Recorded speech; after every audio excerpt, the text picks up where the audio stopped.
So why don't you go? Yeah, this is a special moment for me because I get to introduce you to somebody that is so special to me, that has had an incredible impact on my life and has guided me as a coach and as a friend and just somebody I love dearly. And he's also going to be teaching one of our upcoming master classes, and you get to see him in action as he gets to introduce one of his dear friends, Mr. Chris Heller, in just a moment. But I would love to introduce you to my dear friend, Mr. Les McGehee. Les McGehee, round of applause. How you doing, guys? And I'll let him tell you a little bit more about himself, but welcome to the stage, Les. Thank you, buddy. That's what one asks. Can I get up close to you for a close? Yeah, do you want to get one? Yeah. There you go. All right, thank you so much. Thank you, Jordan. I appreciate it. Thank you, everybody. Lance and Jordan, let's have a nice round of applause for them, if you would, please. I did 30 years in entertainment before I ended up with a bunch of realtors, and what you just did is a thing we would call a smattering. How about some nice gratitude for Lance and Jordan over here, huh? Woo! Woo! Get a little spirit up in here. All right, this is not television. I'm looking right at you, and we're going to have an interactive presentation here. Thank you. We're going to have an interactive presentation here in just a moment. I'm so pleased that I get to help your community. Some of you, I've taken a deep dive on your businesses, as it was my team that wrote some of the first 20 or so articles about members of this community, and it was great to learn about your businesses. Rialto Coaching, you know, you have so many realtor coaching options nowadays. Rialto, we have 300,000 realtors on our education platforms, yet we don't run that deep of a coaching roster. What we're really good at is achievers and helping them to achieve really amazing things. One of our clients just made us really excited. He put his down payment to go to space. He's going to space, and they generated $250,000 in sponsorships, and he's co-sponsored by the country of Lebanon, where he's from, and which doesn't get a lot of positive press in the world nowadays, and so we're really proud of that client. We have another client who just published a book and won the Axiom Business Book Award last month. We're incredibly proud of them.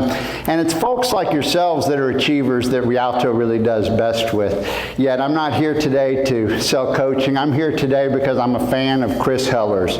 I've had a chance to work with Chris Heller in 4 different companies at least, depending how you count it. And I've learned a great many things. And when Chris is going to do an event that I can get to, oh, just a second.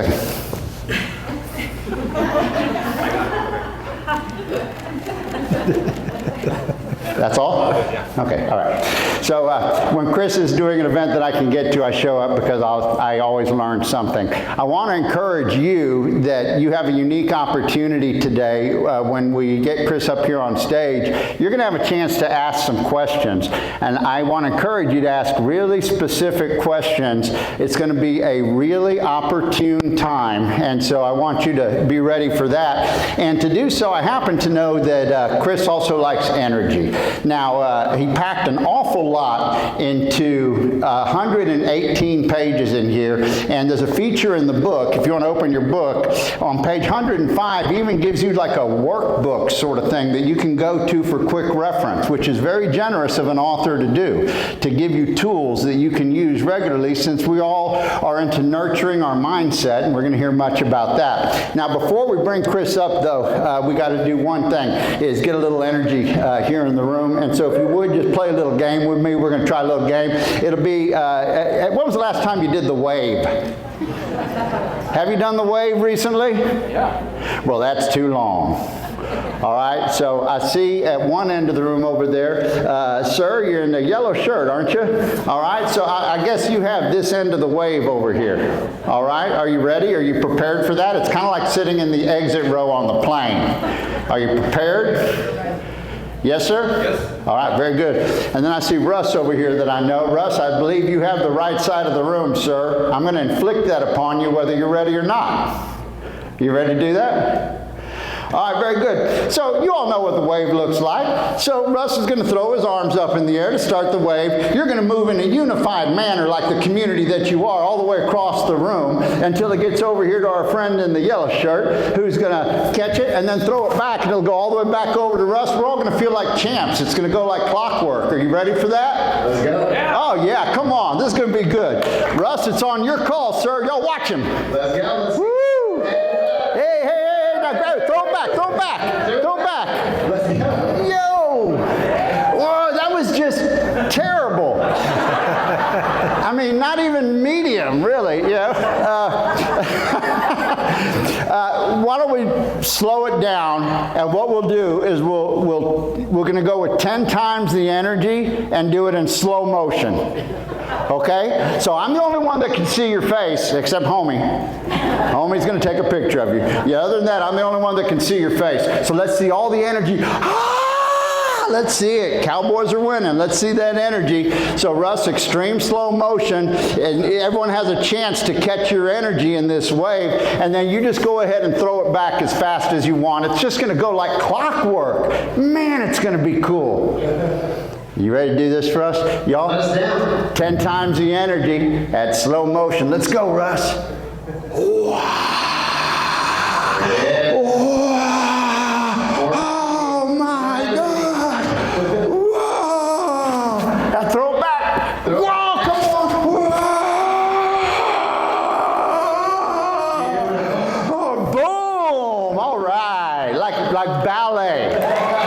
Ballet, you guys. Oh my gosh, it's like y'all practiced that. It's like y'all practiced that. Okay, so here's one more thing I need to prepare you for. We're going to have a brief presentation. We're going to save as much of our time as we can for Q&A to give you really specific value for your questions. And I really encourage you to get your questions ready and have a good time. One last thing here. Go ahead and clap at the same time as me. Here, get your hands ready. You have to put your phone down, you realtors. All right, here we're going to go. Yeah, we'll try again. You ready? Hey, all right.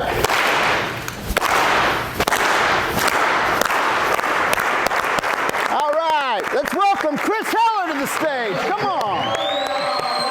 Woo! Woo! All right, Chris. Thank you. Thank you, Chris. I'm used to, what do you call it, smattering? I've been smattered a few times. They're above smatter now. First of all, thanks for having me here, but thanks for being here. Like Jordan mentioned earlier, it's a Friday afternoon, and we're all busy and have places to be and things to be doing, so appreciate you taking the time to be here. I also want to thank Jordan and Lance and all the sponsors for providing you guys with a copy of the book. So thank you for that. Let's hear it for them. Hey, Chris, one last thing. I know some people have been asking about the Wi-Fi password, and so if you guys find the network Hurst CC, and then you're going to type in Hurst, that's with a capital H, 1601.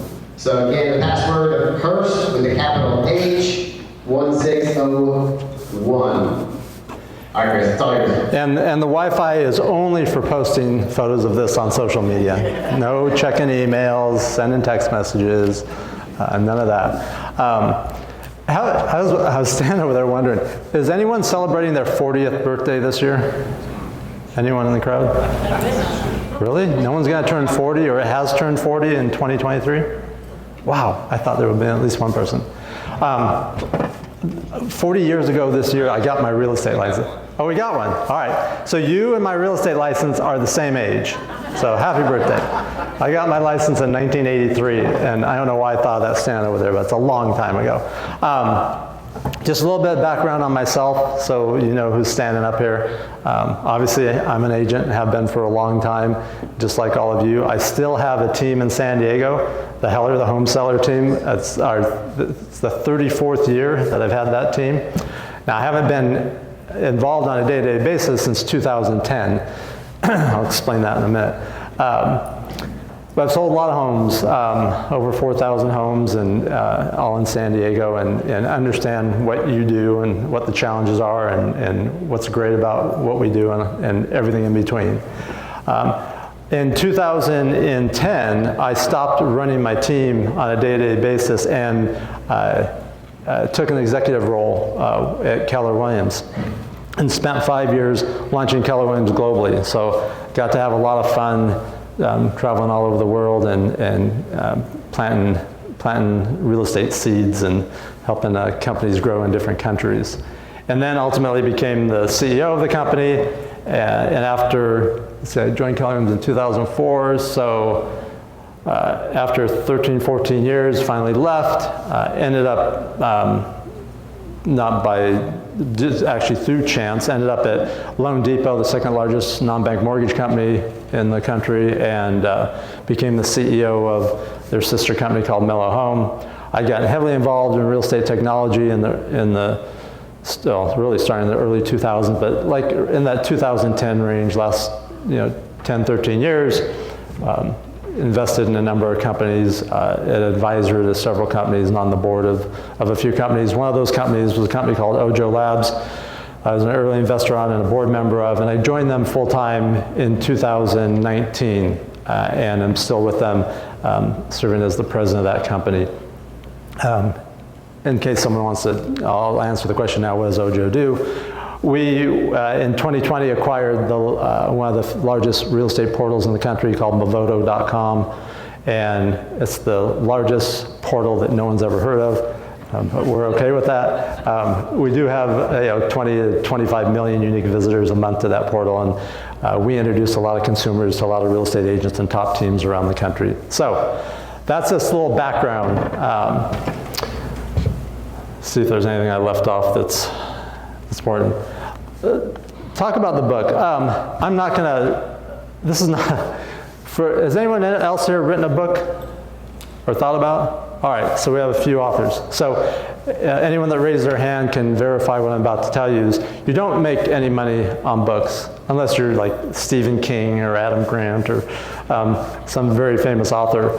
I wrote the book for a couple of reasons. One was I have 4 kids between the ages of 23 and 33, and I don't know if this happens to any of you that have kids, but sometimes they don't listen to what dad says.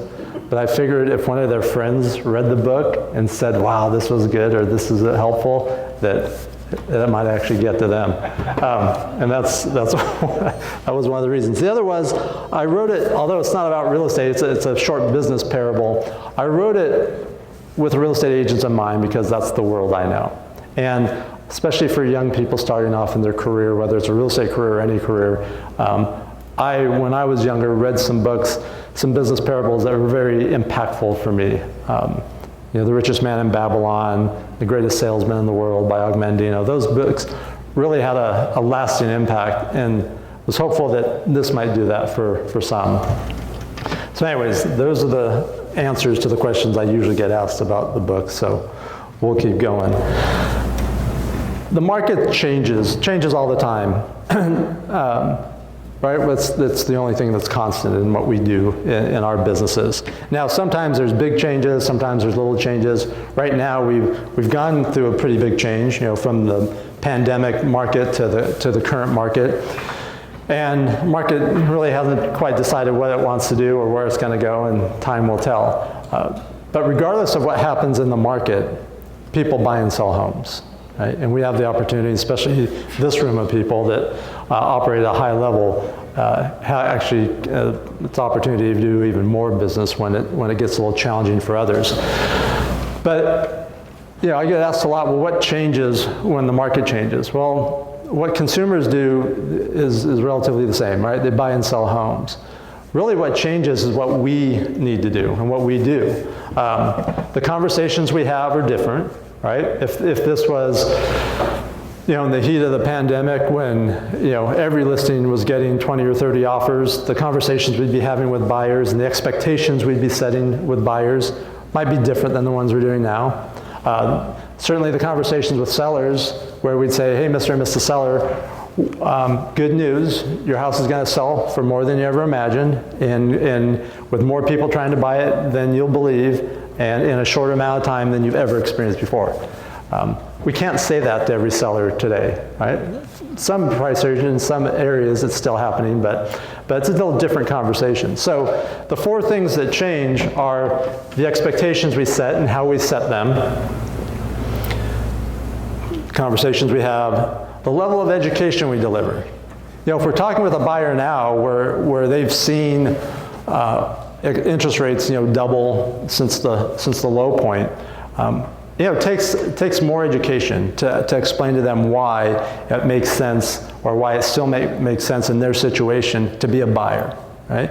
So we have to be good at being able to educate consumers when we're in anything other than a supercharged, frenzied type market like we were in. And then lastly, our reactions to the change. And this is probably the most important thing. We've all seen either newer or less experienced agents get really stymied when there's a change in the market, right? They just don't know what to do because they haven't experienced it. And a lot of times, I think a lot of it's human nature. When there's change itself, people don't know how to react to it, right? Some people are fearful, some don't like it, so they resist it. How we react to the change really is everything. If we look at it as an opportunity versus something negative, that changes how we view things and how we react to things. And the other thing that happens a lot in terms of our reaction to change is how we approach things. Again, are we looking at it as an opportunity? Are we being energized by new things that are happening, new opportunities, new dynamics, or are we trying to pretend it's not happening or stop it from happening? The great agents, the great teams, and I've gotten to work with a lot of them. At one point I had 160,000 of them. At Ojo now we have partnered with approximately 500 of the top teams in the country, and I have 30,000 agents in our network, so I get to see on a daily basis what the top teams and top agents are doing. And I still have a team in San Diego and get to see what they do and be happy sometimes and frustrated other times. But a lot of it then goes back to how are they reacting to the changes. So, which really leads to the main point, and that is our mindset. I truly believe that 90% of what makes people like you successful is your mindset.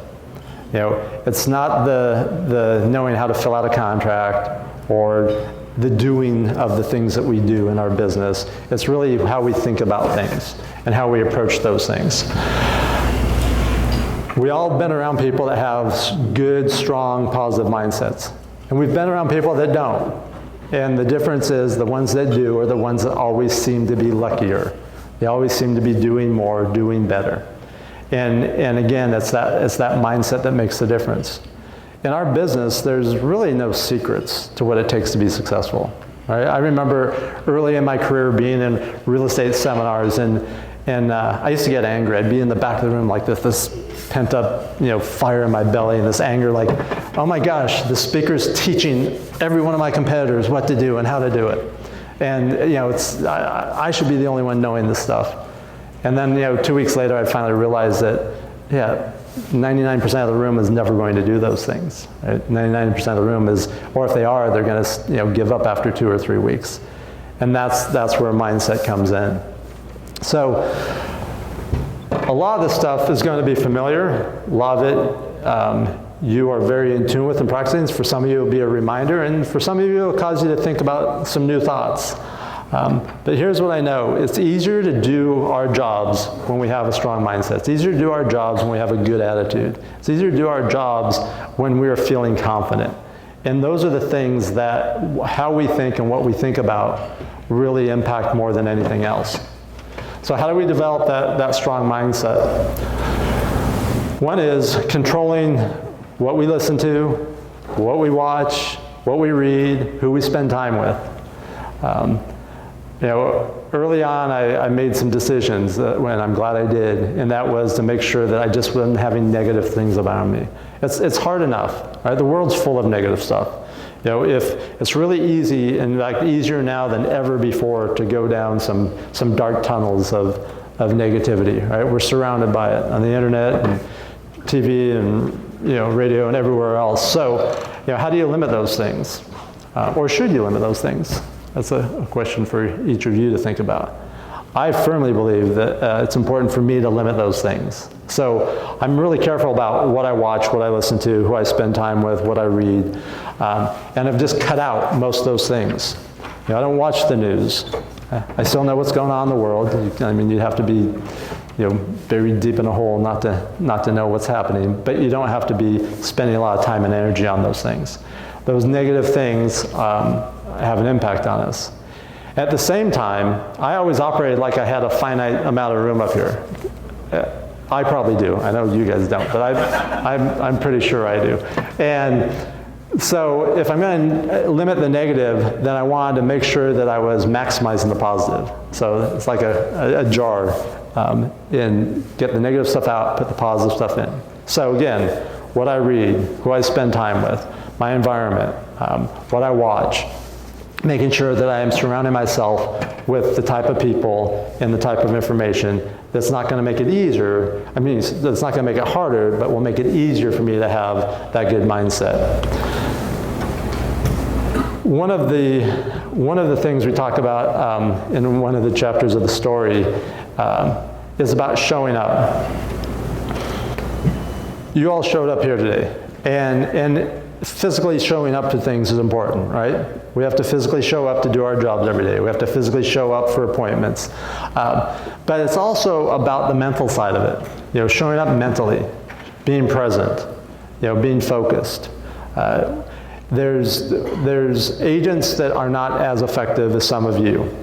And they might be doing the same activities. They might be showing up, but they're not present. They're not focused. They're not as intense. They're distracted. They are going through the motions. Right? We all have the one equalizer, the same amount of time. And it comes down to how are we spending that time? Are we very focused? Are we present? Are we doing the things at the highest possible level? That's a big key to and a big trait we see of the most successful agents, the most successful teams.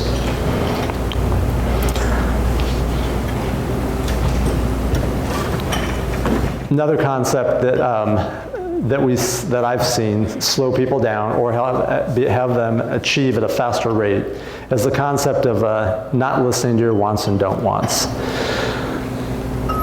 Early on, it was I don't know, it was just like common sense to me. It's sort of obvious being in this office of all these real estate agents, and I was new and I was watching them all, and you'd see agents that would be working, and even my first year, I didn't know any different. I'd get there early. I worked my first broker was an ex-military guy. He used to get in at 6:30 every morning because he was used to getting up early and open up the office. And I always wanted to be the first one there, so I was there before 6:30, and I was usually the last one there at 7 or 8 or 9 at night. And after that first year of literally working 7 days a week and ungodly hours, I was Rookie of the Year in San Diego, sold 27 homes my first year, and at the end of the year realized there was no way I could do any more than I did. I couldn't work any more time, I couldn't work any more days, and how was I gonna do more and not work more, and hopefully work a lot less? And there were two things that I realized right then in that moment. And one was if I had more discipline, if I could get more things done in a shorter amount of time. And the other was leverage. So I hired an assistant at the end of my first year. And back then, that was really unusual. There weren't, teams weren't even a thing. It was so long ago. The concept of teams didn't exist in real estate. No one mentioned that word. But when I hired an assistant as one of the younger agents in the office with 60 or 70 agents, I got some really weird looks and comments. Like, who do you think you are? You hired an assistant? What, are you the president now or something? And my response was, well, you've been stuffing those envelopes for the last 4 hours. I'm going to pay someone to do that so I can go out and sell more houses. And so, that leverage is one thing, but the discipline around the schedule and discipline around getting things done is really what became my superpower. I would see that the more disciplined I was with my activities and my time, the more I was able to get done.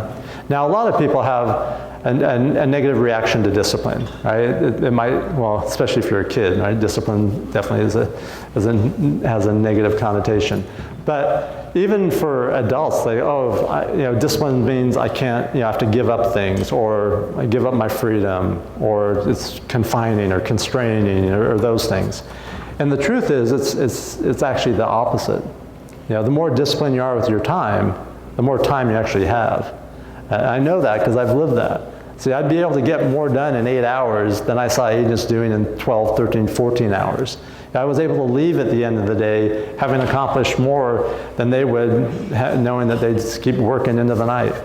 Now, I know no one in here has been guilty of that, but have you ever noticed that if you decide you're going to work late till 6, 7, 8, or 9 o'clock at night, that you have no problem filling in that time with activities? All right, we'll just expand into whatever amount of time that we allow ourselves to. But if we don't allow ourselves to, if we operate like, well, here, you can all relate to this. Anyone taken a vacation recently or planning to take one soon? So what happens the 3 or 4 days before you leave on a vacation?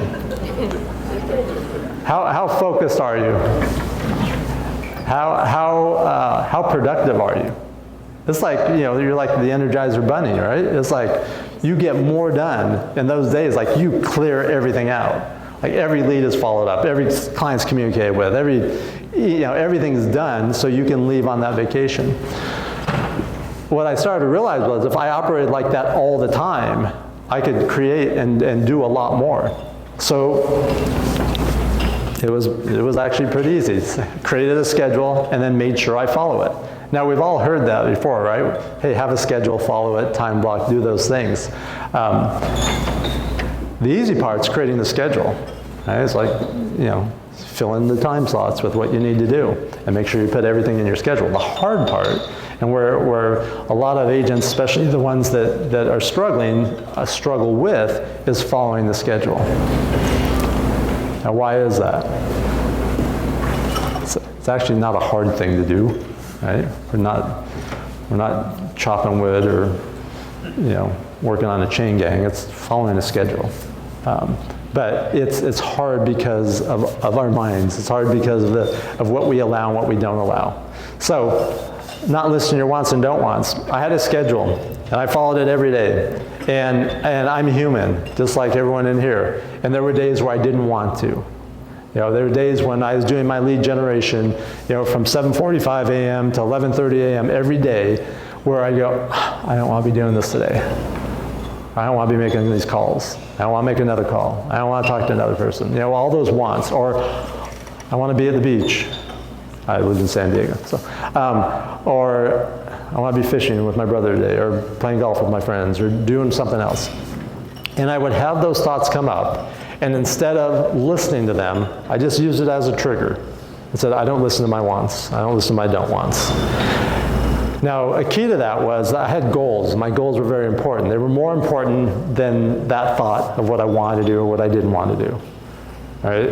It's the same idea around anything that we're trying to do. Getting up at a certain time every day, or going to bed at a certain time every day, or exercising, or, you know, our diets, you know, having the mindset and the mental and the strong mindset to be able to say, no, I'm not going to do that, or I am going to do this.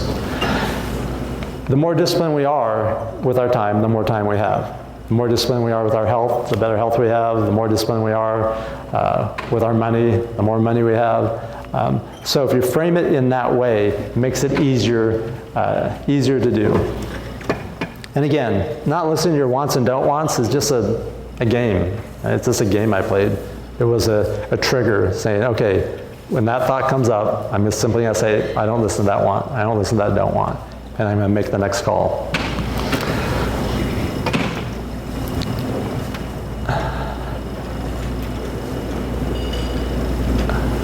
I'm smiling because this is I was having this conversation with someone early this morning.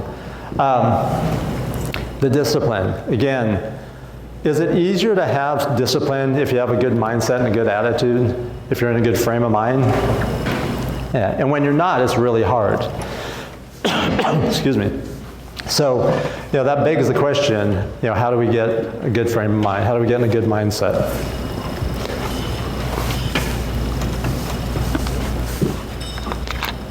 Excuse me one second.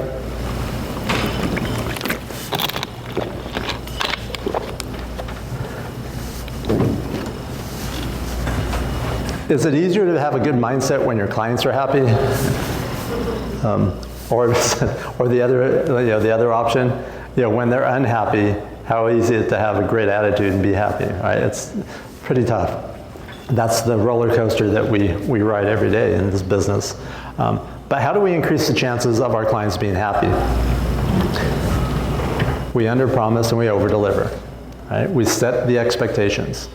If we set expectations, it's easy to exceed them. Now, if we don't set expectations, what happens? Our clients have expectations, but we probably don't know what they are. Or they might be not in line with reality, right? I'm sure no one's experienced that, right? So setting expectations is the key to having happy clients, because it's the key to being able to underpromise and overdeliver. When we set the expectations, then we know what we need to do to overdeliver on those expectations. And it doesn't have to be a complicated thing. You can do it in almost every conversation. You can do it in almost every interaction. If a client has a question and you know that you can have the answer to that question by the end of the day, and you say, you know what, that's a great question. I don't want to speak without knowing for sure. Give me till tomorrow and I'll be back in touch with you with the answer to that question. And then you call them back 3 hours later with the answer. You simply set an expectation that was going to happen tomorrow, and then you over-delivered by calling them back in 3 hours. Now, how does that make them feel when you do that? Special, important, like they're a priority, like they're the most important client that you might be working with. Those little things make a huge difference. So looking for, how do we underpromise and overdeliver in every situation? How about with the other agents that we're dealing with? How about with our vendors? How about with our friends and family? Yeah, it's a great way to create people that are happy around you. And that's a great way to be able to have a good mindset and a good attitude when you're around people like that. Excuse me. Another thing that's really important is, and I'll say it this way, another thing that I see slow people down or even stop people from doing the things they need to do or being effective as they could be, is that they're too busy worried about what other people think. When you're worrying about what other people think, it stops you or could slow you down from doing the things you need to do. Has anyone experienced that? Anyone seen that? See, when I'm by nature, I'm introverted, so I don't really care too much about what other people think because it's not that important to me. I don't mean that in a bad way or a negative way. In fact, last time I was in Dallas, I was speaking at an event, and they had me up on the screen like this, and I was walking up to the stage and I realized I was wearing the exact same outfit, like the same t-shirt, everything, the same shoes, everything. And I got up on stage and I said, apparently I only have one outfit. And the gal that came up after me, anyone heard of Glenda Baker from Atlanta? Like the most followed real estate agent on Instagram and TikTok. She's phenomenal. She came up, she spoke after me and she said, "Oh my Lord," in her southern accent, "I'd be horrified if I was up here in the same outfit." And Chris didn't even care. And it's not that I don't, look, I like people, I want to be liked by people, but I'm not preoccupied with it. When we're worried about what other people think, it can stop us. Here's where I see it all the time, is in lead follow-up. Has anyone ever had the thought, oh, I'm going to be bothering them, or, you know, I don't want to be too salesy, or they're going to get mad, or those type of things. It's because we're worried about what they think instead of worrying about doing our job and doing what we know we need to do. Now here's the ironic part about lead follow-up, is you're not that important that they're thinking about you. You know, when you get a prospect, when you get an internet lead, when you get a sign call, and you're following up with them after an initial meeting or initial conversation, they haven't been thinking about you since the last interaction. You weren't even on their radar. They got their whole life going on. They got their prospects or their leads or whatever they do, their kids, their families, their troubles. We think about them because that's our job, right? And that's what we spend our time doing. But don't be so worried about what other people think that it stops us or slows us down from doing the things we need to be doing. Here's one of my favorite thoughts, is not being attached to the outcome. I think yesterday or the day before I just posted something about this. When we're attached to the outcome, what does that feel like? Here, let's make this more interactive. Someone shout out. When you're attached to the outcome, how does it make you feel? Emotional. Stressed out. Feel it in your stomach, in your gut, right? You tighten up, you're holding on tight. Have you guys ever been negotiating with maybe a less experienced agent, and you know they really want the deal, and they're like really attached to it? How easy is it to negotiate with them? It's sort of like taking candy from a baby. When we're attached to the outcome, we are adding to the emotion that probably already exists with our clients. Right? What our clients are going through is very emotional. Right? Selling and buying homes, it's an emotional process for people. When we get emotion on it, it's like pouring gasoline on a fire, right? And now we have, just think about it, if you go to a doctor or an emergency room, if the ER doctor was emotionally attached to every situation, every patient, what do you think they'd be like after 2 or 3 days? They'd be like jumping off the building, right? We'd have more turnover in ER doctors than we would in the real estate industry. But when you're attached to it, you're just not as effective. You're giving your power away to something. So how do you not be attached to the outcome? We all want the deal to get done. We all want our clients to win. We want the house to sell. We want the loan to fund. We want all those things. So how do you not be attached? Well, I think the key is to understanding the distinction between being attached and committed. I was committed that every client was happy. I was committed that every deal closed. I was committed that every listing sold. I was committed to my clients got the house that they wanted to get. But I wasn't attached. Right? If it didn't happen, I wasn't a wreck for the next 2 weeks. Right? We've all seen that. Maybe some of us have experienced that, but we've all seen that, right? An agent loses a deal at the 11th hour. The seller changes their mind, or the buyer can't, the loan doesn't fund for whatever reason. And what happens to that agent? They're out of the game for 2 weeks, 3 weeks. Anyone seen Tom lately? No, he lost that deal a couple weeks ago. I haven't seen him since. Someone should check on him, right? I knew I couldn't afford to be that way. I couldn't be out of the game for 2 or 3 weeks. My family, my clients, my team, everyone was depending on me. Now, I had an extreme rule, and I tend to make extreme rules for myself, so this was my rule, didn't have to be your rule, but I had a 3-minute rule. So if something bad happened, I had 3 minutes to be emotional about it, to be pissed, to throw something, to vent, to do whatever. But after 3 minutes, it was next. It was like it never happened. Now, does that mean that I didn't care about my clients, didn't care about it? Absolutely not, right? I'm human, I have empathy, I have all the same emotions as everyone else. But I wasn't going to let that emotional attachment prevent me from being powerful, from being who I needed to be for them, who I needed to be for my clients, who I needed to be for my team, for my family. So it's a powerful thing to do. It's hard to do, right? Not being attached is much easier said than done. But if you focus on what your commitments are versus the attachment, it's easier.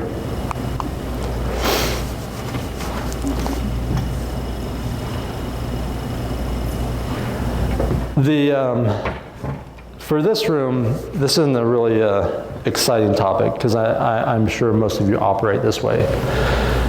But the concept of doing the right thing, and you maybe thinking, well, how does that impact mindset and focus and those things? Well, every time we don't do the right thing, it's like attaching an invisible anchor that you're carrying around. And over time, the more of those anchors that you're dragging along, the harder it is to move through the world. When we do the right thing always, it's actually really easy to do the things we need to do.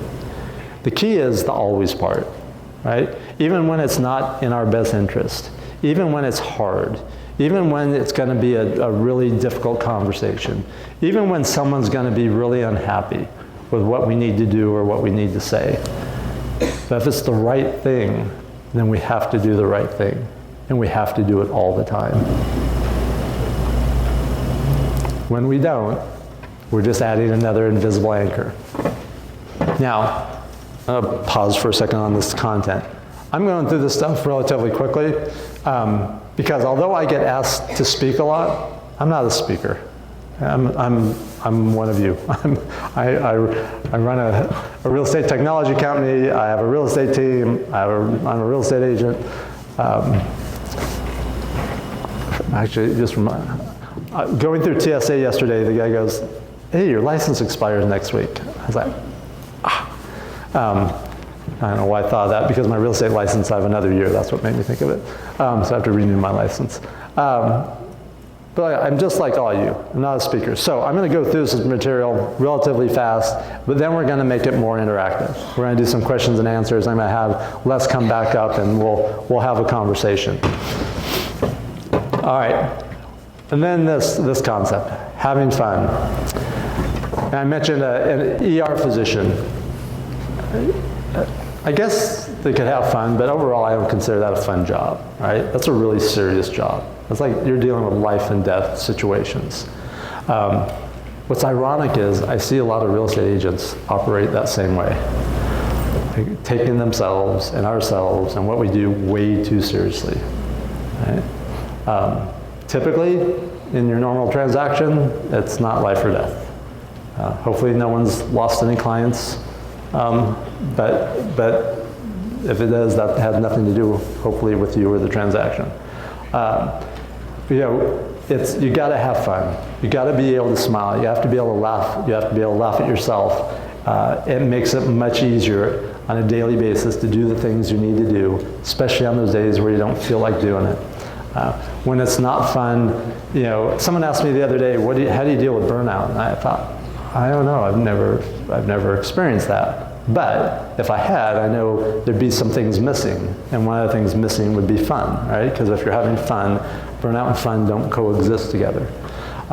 So don't take what we do too seriously. These are the things that we just talked about, the things that really impact our mindset and our focus and our good attitude. There's one last concept that I want to add to this, and that is the idea of doing three things, or checking three things to make sure that our mindset is where it needs to be. And if we focus on our attitude, our approach, and our expectations, if we focus on those three things, it'll be much easier to have a good attitude, a good mindset, a strong mindset. So what do I mean by those things? Attitude, it's pretty self-explanatory. Right? We know what a good attitude looks like. We know what a bad one looks like. So what are we doing to make sure that we always have a good attitude? What are we doing that if there's something that's not going well, that we address it and attack it and run at it and get rid of it so that we can get back in that good mindset? Our approach is, are we prepared as we need to be? Are we as prepared as we can possibly be to do a great job? With newer agents, I talk to them all the time about their approach. Do you really know your scripts, your dialogues, your presentations? Is your listing presentation down? So if you came up here right now and said, all right, let's role play, you give me your listing presentation, or your circle prospecting scripts, or your expired scripts, or whatever else. Are we as prepared as we can be? That's what approach means. So if we're focusing on our attitude, where we have that good attitude, approach where we are as prepared as we need to be, or as prepared as we possibly could be, it's much easier to do a great job. It's much easier to have a strong mindset. It's much easier to feel confident. And then expectations. What are our expectations? Are we expecting that, boy, I hope they don't pick up because they're going to be pissed? Are we expecting that no one's going to be home? Are we expecting that the other agent's going to be a jerk? Are we expecting that it's going to be a tough day? You know, are we expecting, and this is going to be the best conversation of the day. This is going to be the best day I've had this month. This consumer is going to be so happy I called. These people are going to have 3 houses to sell, not 1 to sell. You know, what are the expectations? Right? We get to decide. And those expectations impact how we think about things, how we approach things. So, attitude, approach, expectations. And then lastly, before we get into some questions and answers, the other night I just wrote down some things, some tactics for today's market, things that we really want to be focusing on, and things that every agent at every level should be focusing on. Dramatically increasing our activities. When the market changes, one of the best remedies is to dramatically increase your activities. Now, what activities could those be? It could be any. It could be the amount of lead generation you do, the amount of follow-up you do, the amount of past clients that you reach out to, the amount of note cards you write, the amount of phone calls you make, the amount of open houses you do. Whatever it is, dramatically increase those activities. Double or triple your contacts and build new relationships. That just means adding to your database at a faster rate than you've ever added before. Right? When the market changes, you want to increase your activities and you want to add more people to your database. You want to meet new people, make more relationships. Operate with a greater sense of urgency. Especially when we see markets slow down. Right? The agents that slow down with the market, what happens? Their business goes down. We see it seasonally. You know, what happens in November and December? Things start to slow down, and the agents that slow down with it, or the businesses that slow down with it, see their businesses go down. But what if we don't slow down? What if we increase the level of urgency that we operate with? We don't have to be impacted by that. And the good agents aren't. The good teams aren't. Practice your scripts and dialogues daily. I don't know another profession where people want to be the very best that they can be, yet they aren't willing to practice. Right? Every professional athlete, every Olympic athlete, every top executive, they practice. You know, Texas Rangers don't stop taking batting practice because they're in the big leagues now. Right? They take more batting practice than they've ever taken before as a professional baseball player. I'm a Dodger fan. It was really hard for me to use the Texas Rangers as an example, but I did it. Deepen the relationships we have. What's happening in the world today, in the real estate industry today? How many options do consumers have for buying homes and selling homes that they didn't have 5 or 10 years ago? Right? They can sell before you buy, instant offer, sell before you list. You know, lots of different options on lots of different platforms. It's really important for us to deepen the relationships we have. So when someone's considering one of those options, they're thinking about, you know, I need to call Chris. You know, I need to ask this question. I need to find out more. And you want them to be finding out more from you. So if you deepen the relationships with the people that you have, you'll stay more top of mind. And then add multiple lead sources. When the market changes, whatever you've been doing is fine, but now you need to turn it up. Now you need to add more. Okay, what 1, 2, or 3, or 4 more lead sources am I going to add that I haven't been adding before? Partner with platforms that facilitate introductions or provide options for consumers. Like, we can all debate all the different platforms out there, whether it's Open Door with Instant Officers, or Zillow Leads, or introductions from Mojo, or, you know, it's a long list, and that list is going to get longer. And so one of the options we have is, okay, do we embrace what's going on, or do we resist what's going on? And if we embrace what's going on, then how can we leverage that to our benefit? How can we be the ones that are delivering optionality to our clients instead of someone else or something else delivering that optionality to them? That's why we want to partner with those platforms to be able to bring those options to our clients.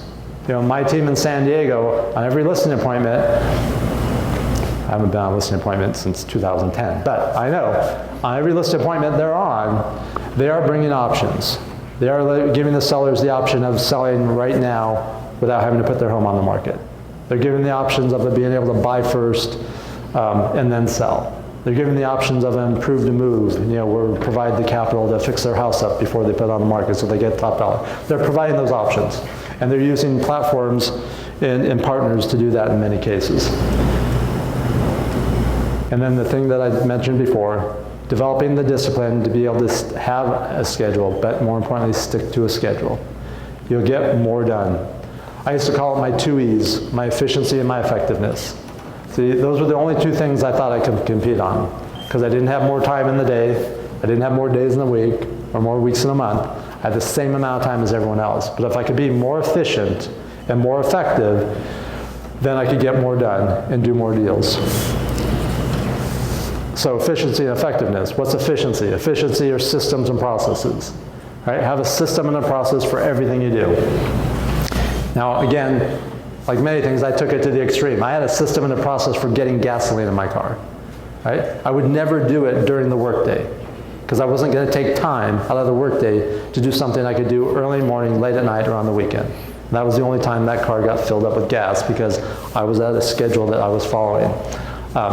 Effectiveness. How effective can we be? How good can you have your listing presentation down, your buyer consultation down, your scripts down, your follow-up scripts? How effective can you be? How much can you practice? Operate from schedule, stick to schedule, focus on your 2 E's I just gave you, and then work on your mindset daily. Being mindful of what we listen to, who we spend time with, our environment.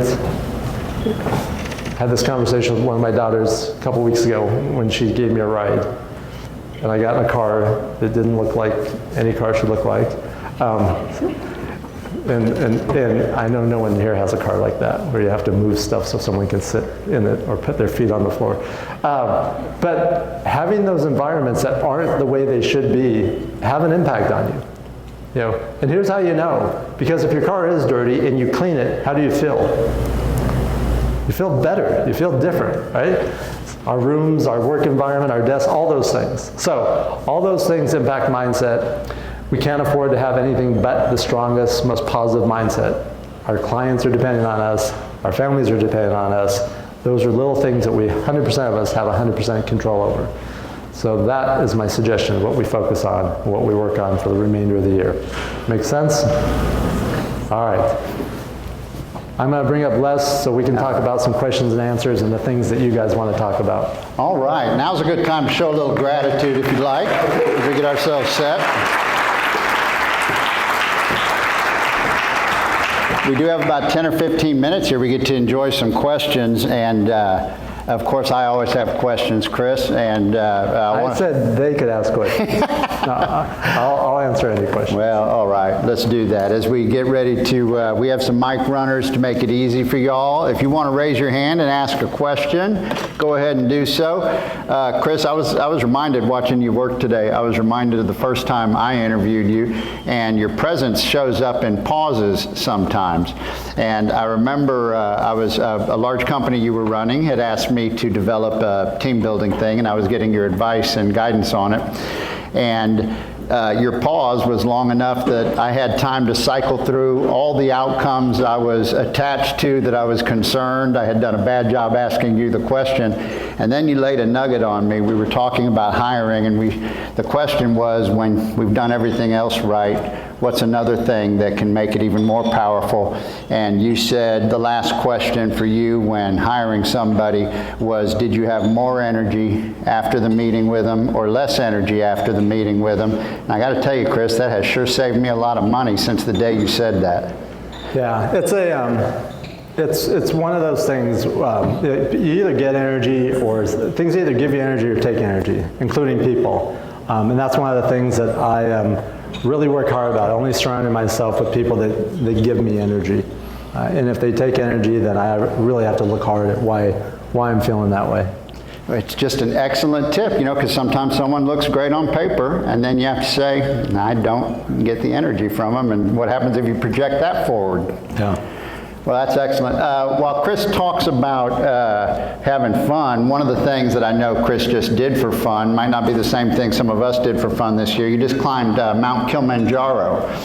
And when you were describing to me how challenging the summit is in an adventure of Kilimanjaro, I asked you, what did you do when it got extremely challenging towards the end? Do you remember that? Yeah. Yeah. Has anyone climbed Kilimanjaro in here before? Almost everybody, Chris. Almost everybody. I'm sick of climbing Kilimanjaro. I've done it so many times. It was in December, and a year ago, climbing Mount Kilimanjaro was nowhere on my list of things to do. But some very good friends said, hey, we're doing this in December, and then our families are going to come over, and we're going to go on a safari, and it'll be awesome. And I like... Anyways, I agreed to it, started training. Go there, get there. There was 10 of us doing the climb. Kilimanjaro is like 19,380 feet at the summit, which is taller than I've ever been, other than in an airplane. And they recommend that you take altitude sickness pills. So the day before we were heading, it was it took 8 days, 7 days going up and one fast day coming down. And they do that to get acclimated, right? So some people can do as little as 4 or 5 days. But the day before, we met with the guide and going through all our gear, make sure we had everything and not too much. And he said everyone have their Diamox, and you should start taking it today. He said, except for you. And he pointed at me and said, you can't take it because I've read your medical charts and you're allergic to a certain type of drugs, and that has it in it. And I was thankful that he, because the doctor and the pharmacist who's prescribed it, didn't catch it, but he did. But at the same time, it's like, crap. Now I can't have this altitude sickness pill. So, the last few days, I was not feeling good at all. Just this pounding headache. The ringing in my ears was, so loud. Couldn't really sleep. Just not functioning at a high level. And then the night of the summit, you hike up to about 16,000 feet, have lunch, and then sleep from 2 in the afternoon to 11 at night. They wake us up at 11. At midnight, we start going up, and it takes about 7 or 7.5 hours. And I couldn't sleep. Everyone else is sleeping, and I'm just losing my mind. Going, how am I going to do this? I can't sleep, and couldn't tell if I was freezing cold or sweating, and it was I wasn't in a good place physically. So anyways, make a long story short, they checked me out and said, oh, we think you can do it. And, so we start this, and what I used over and over again were just affirmations. And it's easy to do. When you're hiking at that altitude, you go super slow. That wave that you guys did in slow motion, I'm talking super slow motion. You're taking very slow steps and taking a long time, because even if you walk slowly at that altitude, you get winded too fast. So you have to go really slow so that you can keep going. We would go for an hour, take a 10-minute break, go for an hour, take a 10-minute break. So during that hour of going, it was the higher we go, the better I feel.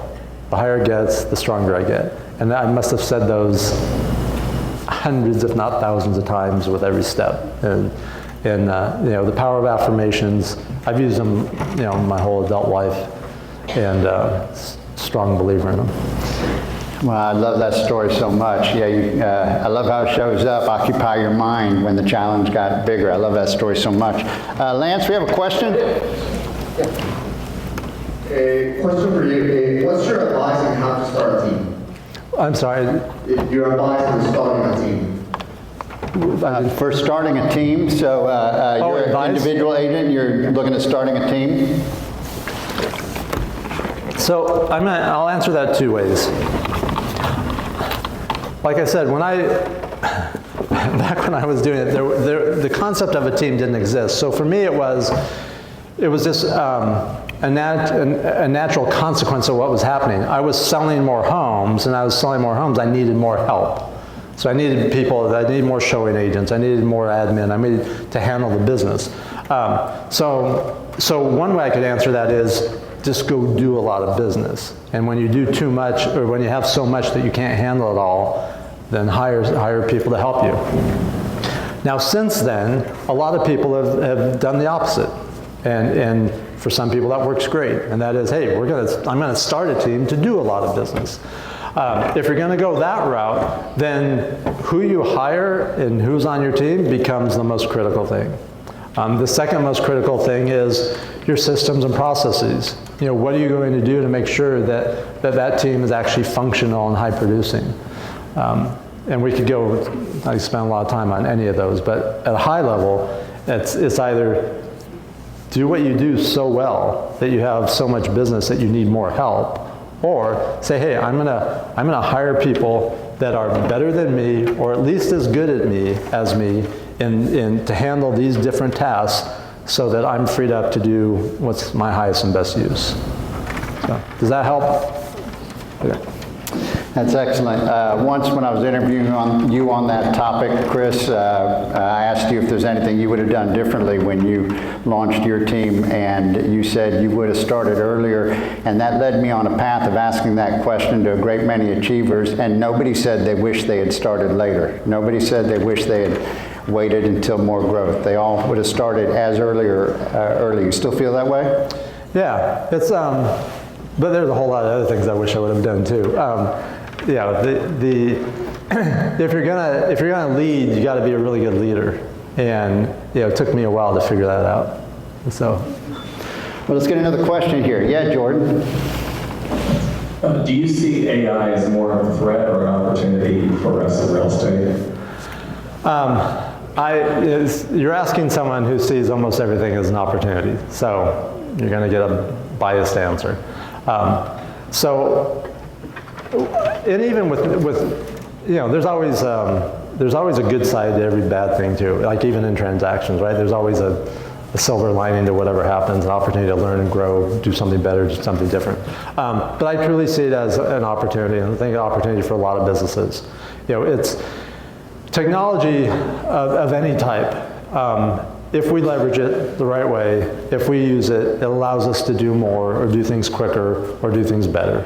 And I believe that with AI, and like I play around with ChatGPT, and it's not the end all. It's not going to do all the things I want, but sometimes it's a good way to get jump started. And if you got to write something or anything else, and then you make it your own or make it better. So I don't view anything as real threats, because no matter what happens, there's a way to adapt and change. If you really think about it, our industry has changed a lot. It's changed a lot, and we're all still here. We're all still sitting here. So, as long as we know what's changing and what we need to do to adapt, then it's just incumbent upon us to do those things. All right, raise your hand if you have a question. We can get just a couple of more questions in. Otherwise, I am certainly going to inflict another one on Chris myself. Yeah, raise your hand if you have a question. Now's your opportunity. There we go. That's Robert. I met you earlier. Thank you, Robert. Appreciate that. Hey, could you share some of your scheduling priorities in the early days of your real estate career? Yeah, so I looked at it a couple different ways. One of the things I looked at was just making sure everything was in my schedule. So I put everything in my schedule, from my wake up time to my going to bed time and everything in between, whether it's, waking my kids up or getting them to school, or the date night, whatever it was in my schedule. So I just put everything in my schedule. And then I think, Robert, the thing that I did might have been a little different than most people, is I viewed my job as following my schedule. I didn't view my job as listing homes or helping people buy homes or doing marketing or anything else. My focus was just following my schedule. And if I followed my schedule, all those things got done, all those things got handled. So, the priorities were, I really focused on the first half of the day, because as I think almost everyone here knows and understands, if you nail the first half of the day, the second half of the day is just going to be easier and better. But if the first half of the day isn't, then it makes it much harder. So I'm really big on routines. And I shared this with Lance. Today was like the first day since I can remember, where my routine was completely thrown off. And it's because my alarm was on silent or didn't go off. I haven't had that happen in years. And I slept longer today than I can remember. I don't know, it may have been 20 years. Like I slept till 9 o'clock today. I get up at 6 every morning. When I was an agent, I was getting up at 4:30 every morning so I could go work out, come back, get my kids up, and then be at the office by 7:30. But when you have a routine, it's just much easier, right? When you get in the habit of doing something. And discipline is a habit. Discipline of following a schedule, discipline of anything else. It's like exercising. I still did my push-ups today, like I do 7 days a week. But doing that habit, makes it where it's just easier. And then when it becomes a habit, you don't have to think about it. So the keys are, just putting everything in there, then focus on following it. The biggest challenge to following a schedule is distractions. And I'll tell you, probably 80% of them are self-inflicted, right? It's ourselves. Because the outside distractions are easy to deal with, right? I used to come in and tell the receptionist every morning, and I didn't need to do that every morning because she heard it once, but she heard it every morning from me. I'm not here till 11 o'clock. I'm not here till 11 o'clock. Every morning, I'm not here till 11 o'clock. Just a reminder.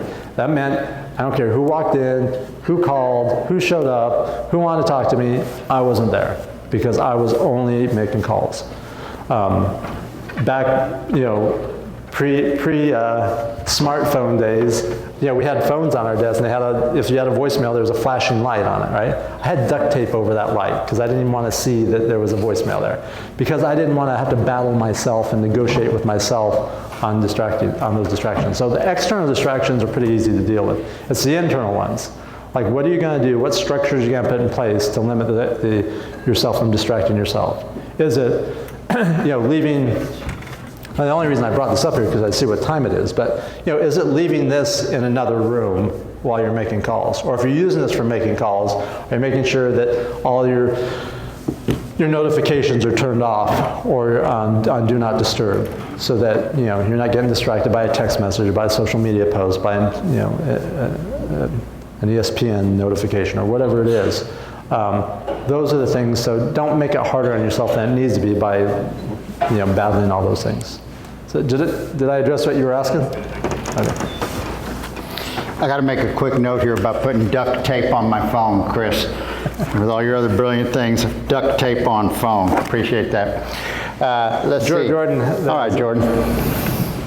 On that same topic, you were talking about scheduling. Could you talk a little bit about how when you do make your schedule, sometimes people overdo their schedule and can't achieve for the breaks and the different interruptions that you get and so forth. Can you talk a little bit about how to put that schedule together so you don't kind of make it so it's not achievable? Yeah, great question. I would build in some,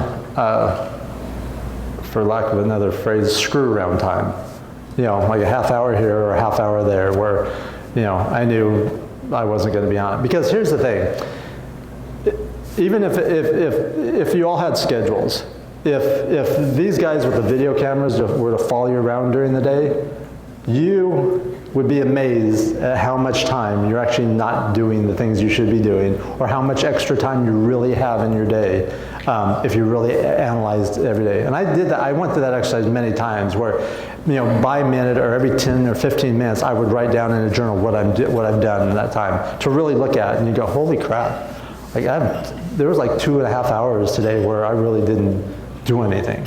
And then you go back, if I could have 2.5 hours a day, 5 days a week, for 52 weeks a year, that's a lot of time that you have to do things. So build those things into your schedule. And here's the thing, when you make a schedule, it's not written in stone for the rest of your life, right? It's a starting point. And if you see that consistently there's a certain time of the day or a certain activity that it's just falling apart, then make adjustments. Say, hey, it's just not working, that going to the gym at 5 o'clock every day isn't working, right? So I'm going to do it in the morning to make sure it gets done. Or which actually made me think of another thought. The other reason that I focused on the first half of the day was to make sure that the most important things got done. Because good intentions don't count for much, when it comes to getting stuff done. If we know that, and I always operate, look at the two most important things I had to do every day was lead gen and lead follow-up. Because if I didn't have leads and I wasn't following up with them, I wouldn't have listings to market, transactions to manage, clients to talk to, right? If I had, those were the things that had to get done every day. And if you do those first thing versus, in the afternoon, what happens in the afternoon? Like you may have the best intentions that from 2 to 4 o'clock every day, you're going to do lead follow-up. But you've given, from 8 a.m. to 2 o'clock, the opportunity for a whole lot of things to pop up that are just going to submarine that 2 to 4 o'clock time. So schedule the most important things in the morning, stick to those, and then what happens in the afternoon isn't quite as important. Here's how I handled the rest of it, so that didn't happen a lot, is I scheduled blocks in the afternoon. So like 1.5 hour blocks for appointments. And so if I didn't have an appointment during one of those blocks, then I would fill it in. I always knew what I'd fill it in with. I could be either additional follow-up, additional lead gen, admin work, or whatever needed to be done. I had a list of priority list of what I would do during those blocks. Another thought just popped into my head, but I already lost it. So anyways, does that help? All right. All right, I think we have another question over here, Jordan. So you seem extremely I heard the voice. organized and extremely structured. Obviously, you've met a lot of people in your life and teaching and in your career. Who's the person that you've met that had such a radical way of thinking that you couldn't understand their thought process? However, when you took time to understand that thought process, it added value to what you do, or maybe made you change what you do. It's probably my wife. It's like when I met her in 2008, I was she had a health and fitness background in nutrition business, and people used to say, "Oh gosh," and people knew I was, cared about my health and fitness a lot, and she'd get comments all the time as, "Oh, you must really help Chris. It must really been good for him to be with you now." And she'd be like, "Are you kidding me? He is like way more like strict and mindful about those things than I ever would be." But knowing that it's okay, I always operated like if I didn't do something, that would be the first chink in the armor. And if I allowed the first chink in the armor, it'd be really easy for the whole thing to crash and fall apart, which was just a mind game that I played. So being able to say, you know what, you're actually going to be okay. I called her this morning. I just woke up. I had my whole morning planned out, and she said, "You're going to be okay. It's one time. Your body needed it. Those type of things." So, but I understand how people think.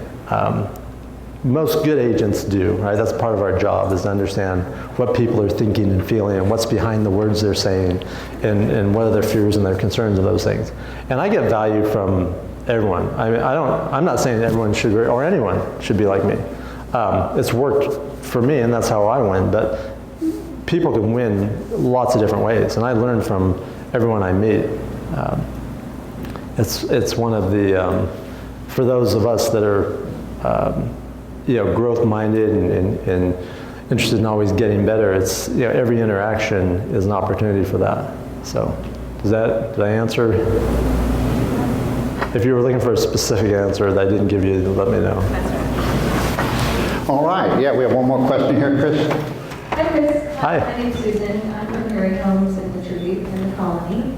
And I also slept in today, so I feel bad. So we really value our relationships with our realtors and new home builds. And I was just wondering, what has a new home sales professional done for you as a realtor to stick out or something that? Yeah, early in my career, I did a lot of builder business. So I worked with new home builders a lot and salespeople a lot, and I got a lot of business from them.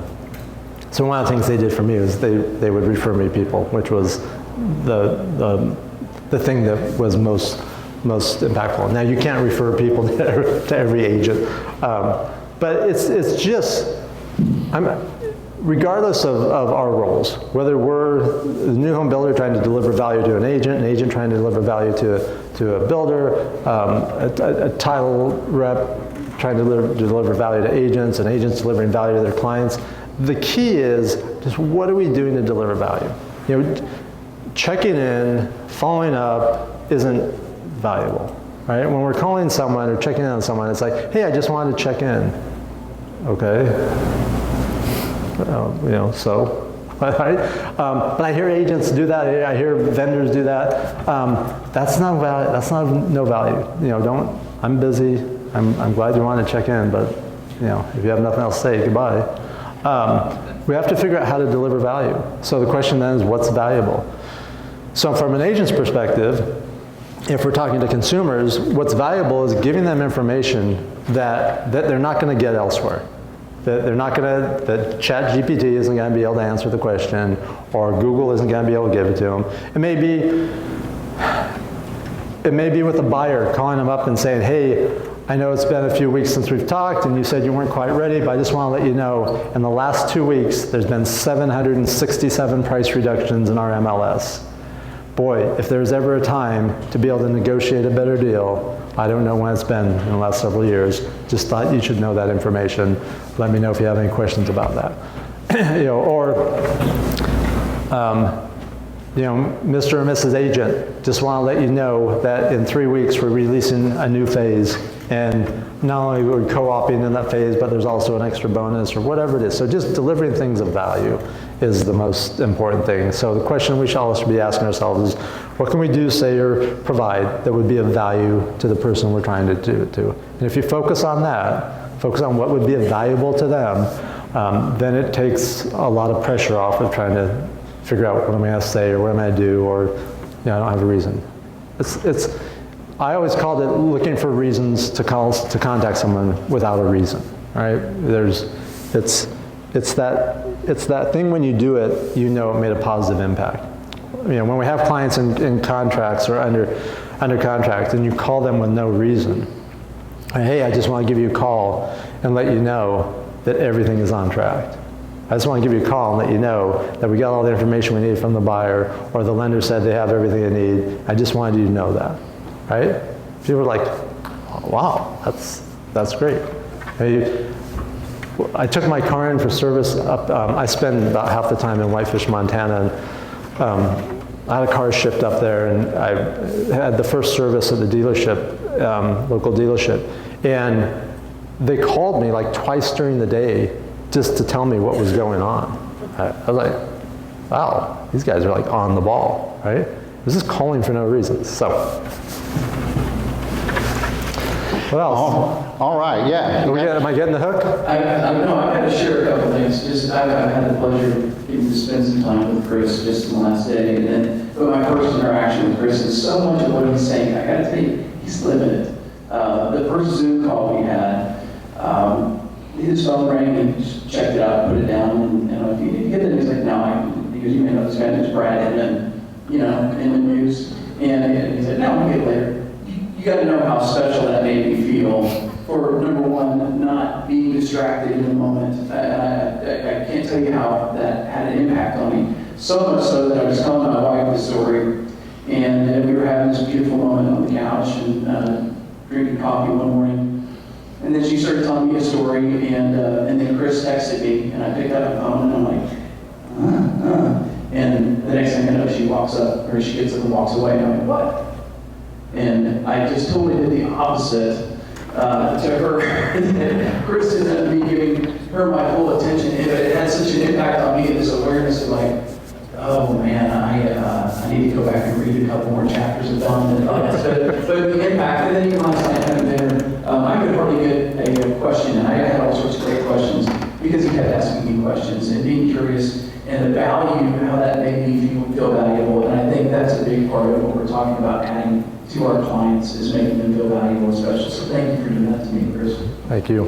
Yeah, I love that. One thing I just want to say, with what Chris is saying, it's a lot of this, I feel like we know a lot of this stuff, right? Like nothing is that you said is necessarily revolutionary.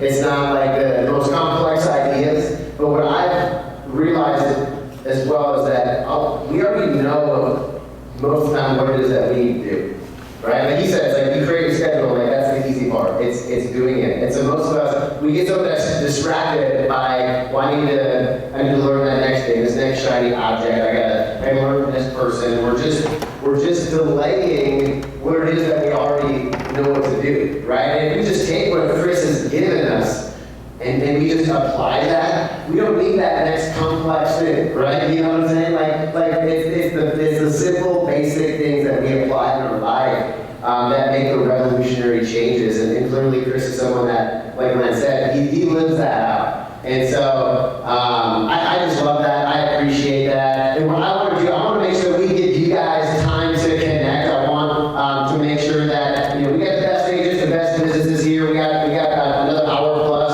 We're gonna have the cash bars in the back. We have some light bites back there for you guys.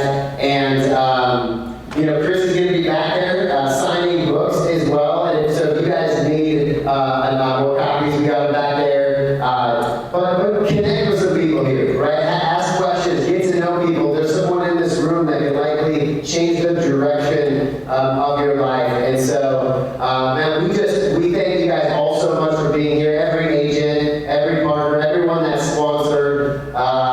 We gotta give one big, very big round of applause. One last time, guys. Mr. Chris Heller. Nicely done, Chris. All right, go ahead. Hey, and one more. Remember, in August, you're going to get to see more of less. Or next time, more of less. Just watch for those announcements. That's right. Nicely done, Chris. Thank you. All right. That's awesome. So Use this one. they were about to ask for another hour of Q&A. A few people are just starting to warm up to it. There's only a way for you to autograph my audiobook. Mr. Les, well done. Thank you, Rick. I And you appreciate take that? Yes, absolutely.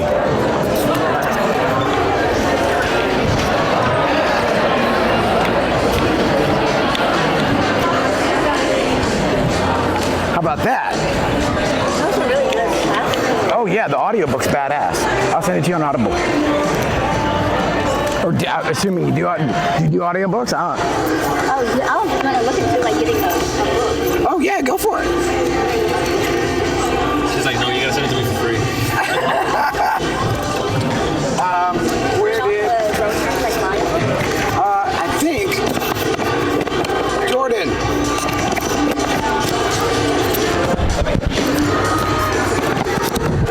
I didn't get to say hi. Hello, hello. How are you doing? I'm doing well. How about yourself? Yeah. Could you hook her up with? I have the audiobook. Could you hook her up with one of the hard copies? Yeah, we got lots She's of. got good eyes. I need glasses. Yeah. Awesome. There you go. Back there anyways.